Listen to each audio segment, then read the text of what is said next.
Quand Marcelo n'est pas là, je perds un leader, un passeur et un finisseur. La phrase est de Didier Deschamps. Elle en dit long sur le préjudice subi par Monaco et sur le poids qui pèse sur le jeune Sébastien Carroll, à peine 20 ans et 7 matchs de Ligue 1 au compteur. C'est lui qui remplace ce soir le petit meneur argentin. Les Monégasques pris d'assaut d'entrée mais réactifs en contre avec ce ballon de Roten et cette excellente sortie de Pento en 2 temps dans les pieds de Nonda puis de Carroll. Pento retenu en espoir, tout comme son coéquipier Amada et le Monégasque Gaël Givet.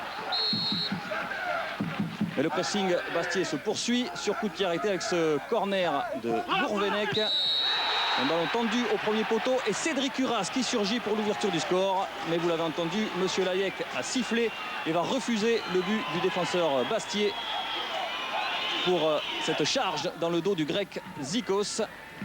0-0, on en reste là, mais les occasions se multiplient. Et les Monégasques parviennent à nouveau à sortir en contre, toujours avec Nonda. Nonda qui travaille Souma et qui parvient à déclencher la frappe pour une nouvelle intervention impeccable de Pento.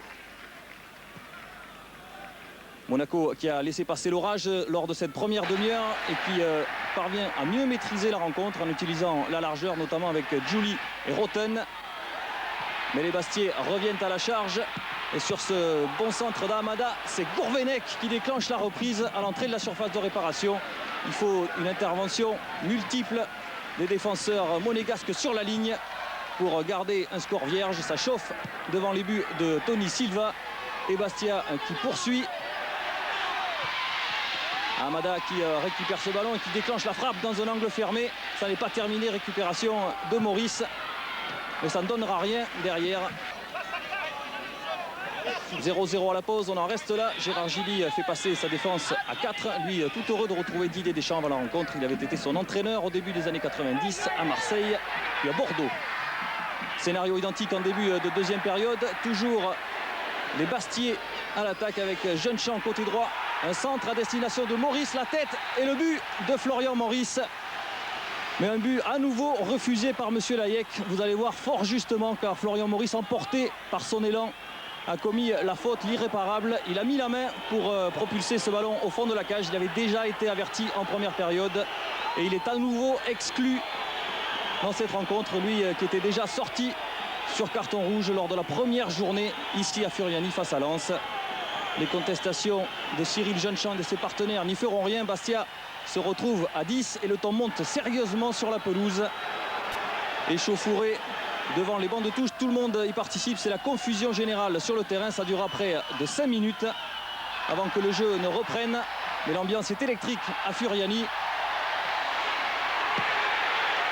Et en infériorité numérique, c'est Bastia à nouveau qui se montre dangereux par Prince qui vient d'entrer en jeu. Prince qui écrase un petit peu sa reprise. Un ballon qui fuit devant la ligne de Silva. Monaco ne s'en sort plus. Et les Bastiais remettent ça avec cette bonne accélération de Gourvenec côté droit et côté gauche. Il rentre dans la surface. Silva repousse, mais Prince est là pour conclure. C'est du délire à Furiani. Prince, qui était sur la pelouse depuis quelques minutes à peine, ouvre le score et délivre tout un stade. Il n'avait plus marqué en première division depuis la saison passée et un but face à Lens pour une victoire bastiaise 3-1. Et là, il profite d'un travail magistral de Gourvenec pour permettre aux Bastiais de prendre l'avantage. Didier Deschamps lance alors des attaquants, notamment l'Égyptien Mazar, pour tenter de recoller au score. Mais c'est Nonda qui surgit pour une égalisation là aussi refusée. Monsieur Layek estime que le geste du Congolais est dangereux face à Pento et provoque la colère monégasque, vous l'imaginez. L'ambiance est surchauffée dans le stade. On va disputer 8 minutes d'arrêt de jeu et ça n'est pas terminé. Mazar qui s'infiltre, l'Égyptien qui récupère ce ballon et qui déclenche la frappe, mais ça ne trouve que le petit filet de Pento. C'est la dernière tentative monégasque dans cette rencontre. Mazar sera ensuite exclu pour un deuxième carton jaune reçu en quelques minutes. Bastia s'impose finalement 1-0 et se donne une grande bouffée d'air avant de se rendre à Gerland. Match chaud bouillant ce soir à Furiani, victoire à la première de la saison pour Bastia et donc Monsieur Layek, vous l'avez vu, qui a sorti 2 cartons rouges et énormément de cartons jaunes. On va retourner du reste à Furiani pour retrouver Dominique Armand aux côtés de Florian Maurice. Dominique, ça a été chaud et Florian, vous êtes revenu à Bastia pour rebondir. Ça se passe pas très bien pour l'instant. Un deuxième match à Furiani, deuxième expulsion. Florian, la première vous l'aviez trouvée sévère. Là, cette petite main, elle était peut-être en trop. Est-ce que c'est trop d'envie finalement, trop d'envie de revenir très vite qui vous fait faire cette erreur? Oui, c'est possible, j'ai l'impression d'avoir 20 ans. Mais c'est vrai qu'il y a beaucoup d'envie. J'ai très peu joué depuis 2 ans, donc c'est vrai que j'ai envie de bien faire. Donc c'est un petit peu cet enthousiasme, ce trop d'enthousiasme, je pense. Mais bon, il n'y a rien à dire. Je mets la main, c'est sûr, mais c'est simplement un mauvais réflexe. Je suis expulsé quasi normalement, mais bon, il n'y a pas eu agression, il n'y a pas eu faute de ma part. C'est beaucoup d'envie et c'est vrai que si je marque le but de la tête avant, il n'y a pas cette main et c'est tout autre chose, mais c'est comme ça. L'envie, elle a été bastiaise tout au long de cette rencontre et à la sortie, ça a fini par payer. Non, je pense qu'on a un très bon groupe de qualité. C'est vrai qu'il y a beaucoup d'envie. Des joueurs sont venus ici pour rebondir, l'exemple de Joss ou de moi-même.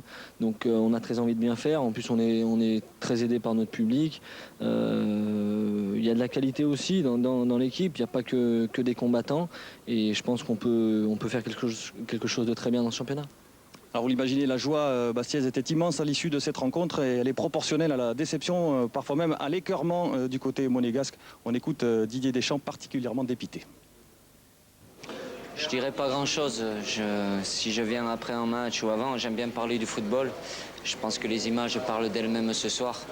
Et il n'y a vraiment pas grand-chose à voir avec du football. Donc je ne vais pas vous commenter ni le plus ni le moins parce que ça n'a rien à voir. Donc à partir de là, il vaut mieux se taire, oublier vite et passer à la suite parce que bon, il n'y a rien à dire. Je répète, regardez les images et ça suffira.